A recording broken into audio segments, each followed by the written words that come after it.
Hi friends, ఈరోజు వచ్చేసి ఈ వీడియోలో గోబీ 65 చాలా ఈజీగా తక్కువ ఇంగ్రీడియంట్స్తో ఇంట్లోనే ఎలా ప్రిపేర్ చేసుకోవాలో ఈ వీడియోలో చెప్తాను. మీరు స్కిప్ చేయకుండా చూడండి. మీకు నచ్చినట్లయితే లైక్ చేయండి, షేర్ చేయండి. అలాగే మా ఛానల్ కొత్తగా చూస్తున్నా సబ్స్క్రైబ్ చేసుకోండి. ఇప్పుడు వచ్చేసి నేను క్యాలీఫ్లవర్ చూడండి ఈ విధంగా చిన్న చిన్న పువ్వులుగా కట్ చేసుకున్నాను. మనకి ఈ సైజ్ అయితే సరిపోతుంది క్యాలీఫ్లవర్ అనేది. ఇప్పుడు వచ్చేసి స్టవ్ మీద ఇలా ఒక తపాలలో వాటర్ బాయిల్ చేసుకొని అందులో ఇవి మనం వేసుకొని ఒక 2 minutes వరకు బాయిల్ చేయాలి.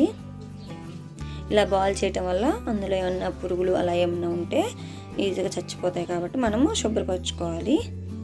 ఇప్పుడు వచ్చేసి ఇలా 2 minutes అయిన తర్వాత వేడి చేసుకోవాలి ఒక ప్లేట్లోకి. ఈ విధంగా ఇలా చేసుకున్న తర్వాత పక్కన పెట్టేసుకోవాలి.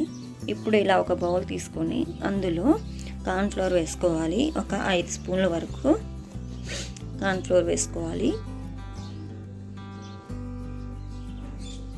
ఇప్పుడు వచ్చేసి అందులోనే కొంచెం చూడండి అల్లం వెల్లుల్లి పేస్ట్, అలాగే కారం 1.5 టేబుల్ స్పూన్ వరకు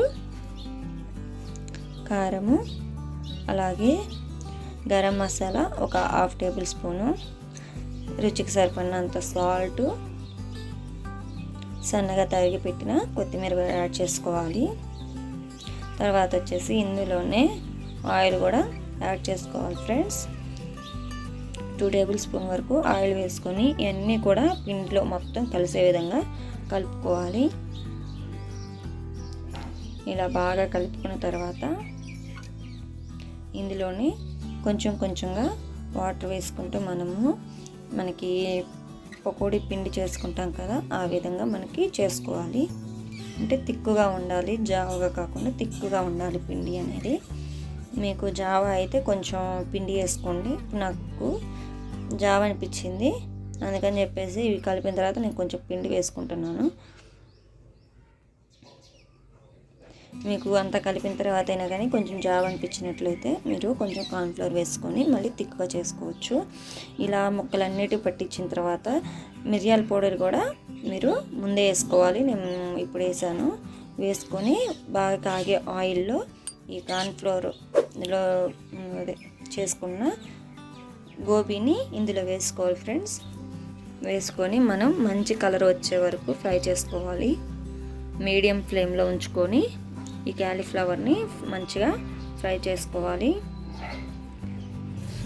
చాలా టేస్టీగా ఉంటుంది. గోబీ 65 అనేది ఇంట్లోనే చాలా ఈజీగా చేసుకోవచ్చు. ఇలా మనకి మంచి కలర్ వచ్చిన తర్వాత ఒక ప్లేట్లోకి తీసుకుందాం. చూడండి మంచి కలర్గా ఈ విధంగా రావాలి. మనకి లోపల సాఫ్ట్గా బయట క్రిస్పీగా వస్తుంది.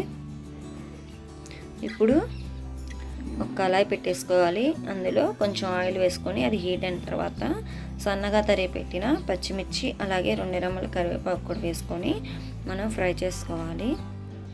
ఇలా ఫ్రై అయిన తర్వాత మనం ముందుగా ఫ్రై చేసుకున్న గోబీస్ని కూడా ఇందులో వేసి మనం చక్కగా మిక్స్ చేసుకోవాలి మొత్తం కలిసే విధంగా. అంతే, మనకి ఎంతో టేస్టీ గోబీ 65 అనేది రెడీ అయిపోతుంది. చూడండి ఎంతో కలర్ఫుల్గా చాలా మంచిగా వచ్చింది కదా, అంతే టేస్టీగా ఉంటుంది. మీరు తప్పకుండా ట్రై చేయండి. ట్రై చేసి మీకు ఎలా వచ్చిందో నాకు కామెంట్ చేయండి. మా ఛానల్ని తప్పకుండా సబ్స్క్రైబ్ కూడా చేసుకోండి. ఈ వీడియో చూసినందుకు థ్యాంక్స్ ఫర్ వాచింగ్.